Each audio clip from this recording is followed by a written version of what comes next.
I'm a big believer in determinism.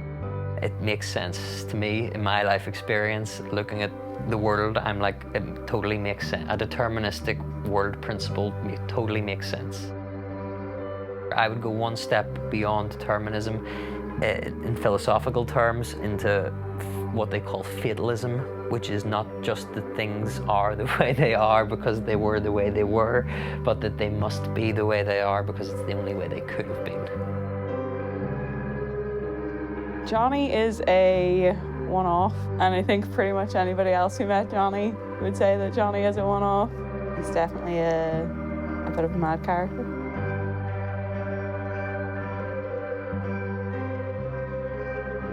Just mainly the travel side is what I'd be nervous about, because I don't know what to expect. Never really being away from home. First time on a plane. You know, dude took on his childhood fears here, dude. Got his bucket list ticked off, man. On a plane, leaving the country, 21 years of age, love it.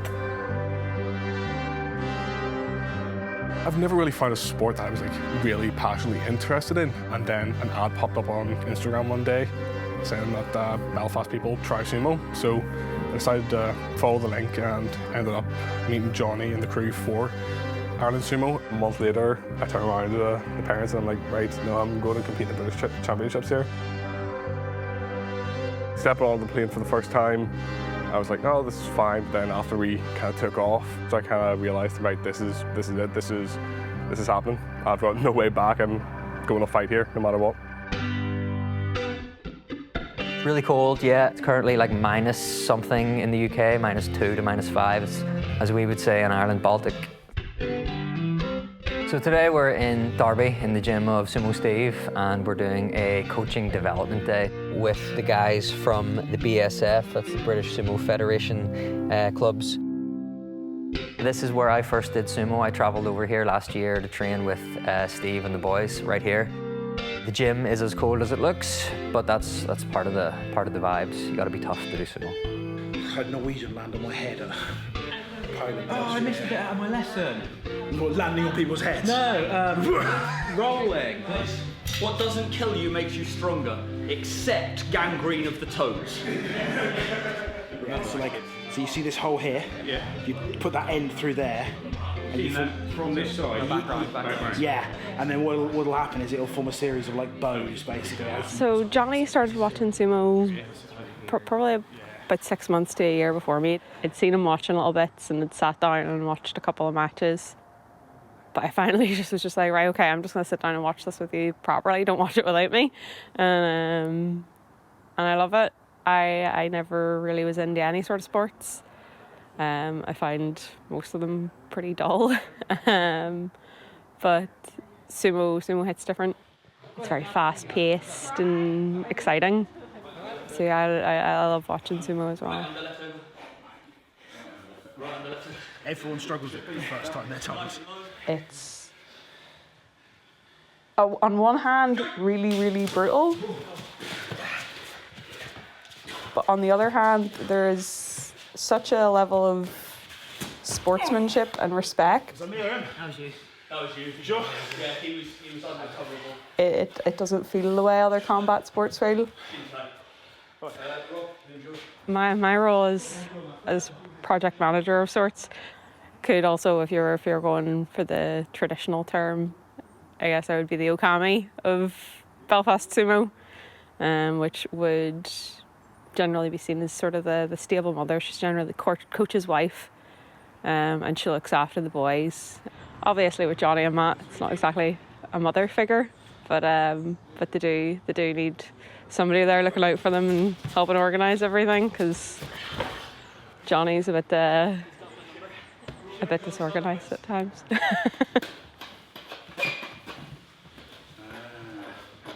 So it's quite strange. In sumo in the UK, there's actually two governing bodies, both recognised and competing for legitimacy. You've got the British Sumo Union and the British Sumo Federation. I love the poster. I like the poster. Especially those two. Those handsome fellas. I wonder who they are. Yeah. The British Championships we're here for is organised and operated by the British Sumo Union, whereas the coaching development day we're doing is organised by the British Sumo Federation. as Irish sumo, and we don't see a need to get involved in their struggle for legitimacy. We're happy to work with both as we're Irish and neutral in British politics. Looks suitably heroic. We'll do it all.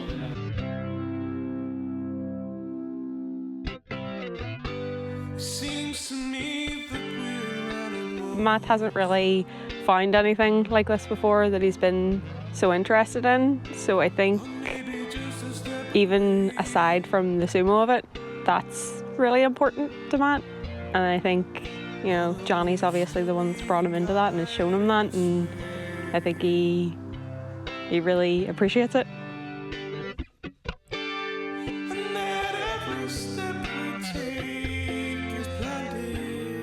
If you take sumo, I think, out of my life, I think everything else will fall apart around it.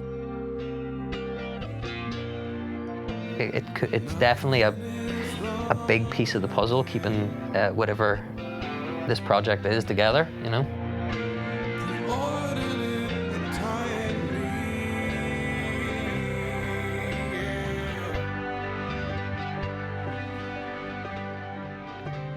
They say that the road you're on is the lesson you'll learn, right? So maybe coming from Ireland and doing sumo leads you to a natural conclusion of determinism. It could be.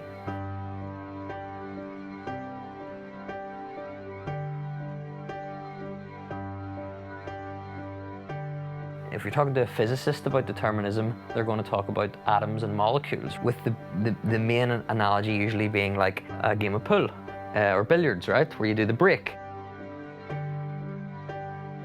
Now, depending how that white ball strikes all the other balls, that's going to determine how they move. One thing causes another. The state of a system at one moment will dictate the state of the system at the next moment. You can't have the effect for the cause must create the effect. You know, it's one thing leads to another.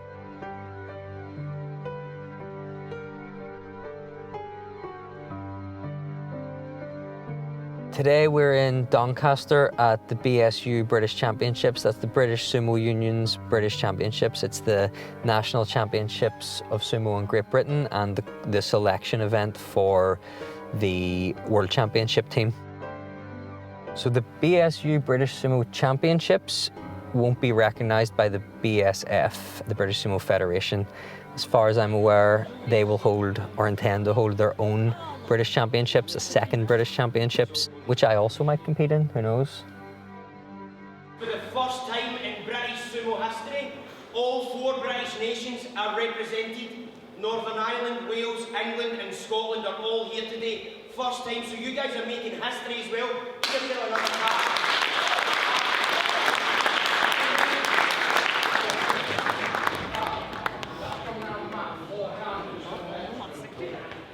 I'll be really nervous right before the first fight, and then once the first fight's done, it'll be all good. Before that first one, it was really just thinking about what I was going to do in the first bout. Was quite awkward when I found the guy I was coming up against was more or less built like a fridge.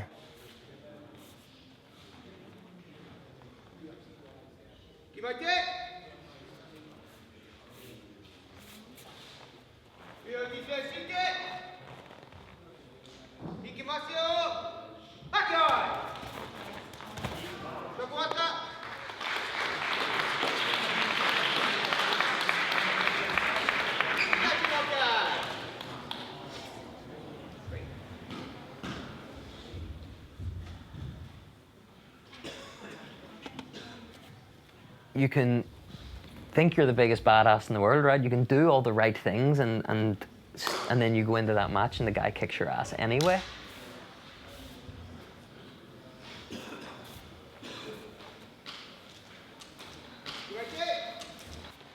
It teaches you that things aren't always in your control, which is a big part of determinism, right? Determinism rules out the possibility of free will.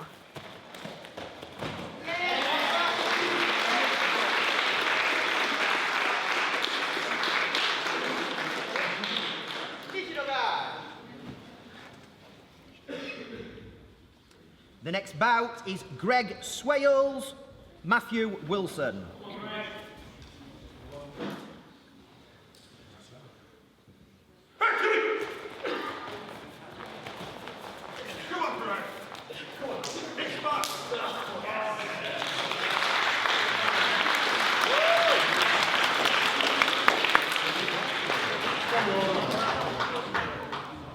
Sumo, I don't know, for me personally, it encourages you to just go with the flow. The thoughts stop, the brain turns off, and you switch to pure instinctive reaction. There's no time to think, you know? I'm an overthinker, so I like being put in that position where I don't have time to think. Yeah, I was really proud. I'm always proud of him when he's fighting, especially when he's winning.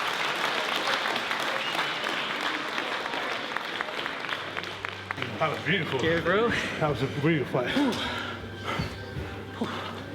I thought if I got on your belt, you're in trouble, but once I got on there, I was like, fuck, I don't want to be on here. Well, I almost had you down. Oh, dude, I was gone. Yeah. That was a suplex at the last hit. Was that desperate suplex. It was good. I've never really put this much time and effort into anything before, obviously other than nothing else other than video games, but one of the best things I've done.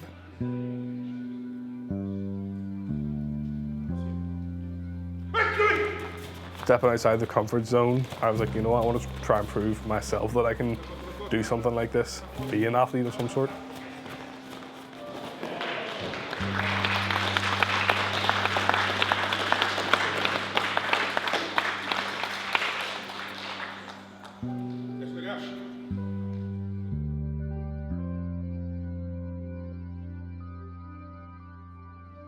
I think sumo wrestlers in general are great role models.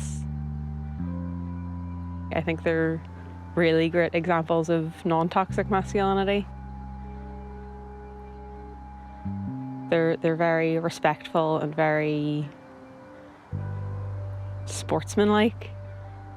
And I think more sports should be like that, and that we need more role models like that for people. First, we're going to announce the special prize winners. So if you can get ready to come up on the podium, accept your prize and then get off my podium because we're running out of time. First special prize is for Technique of the Day. Technique of the Day, Jonathan Templeton.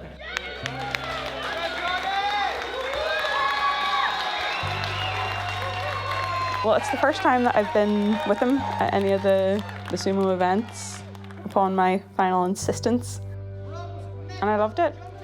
There is that real feeling of camaraderie, because it's just a bunch of people who are there doing sumo because they love sumo. Like, it's a room full of people who really want to be there, which is just a nice environment to be in.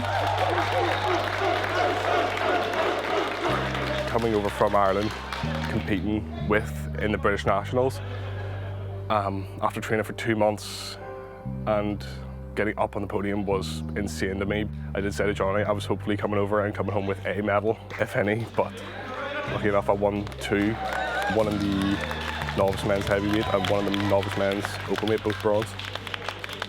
Man, I was mad proud of how well Matt did today. What I'm mad impressed about is that someone who's only been in sumo 2 months was willing to throw their hat into a competition. But it was his first time leaving the country on an airplane, fly over, beat a whole bunch of dudes who he's never met who have been doing sumo way longer than him.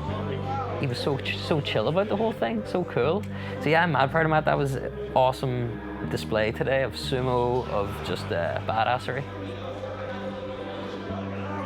It's great for the confidence. I did not initially think that I would be winning anything, but as I've heard it being thrown around, it's kind of predetermined if you're going to win or lose. As I've heard Johnny say, you're only going to collect medals. You've already won.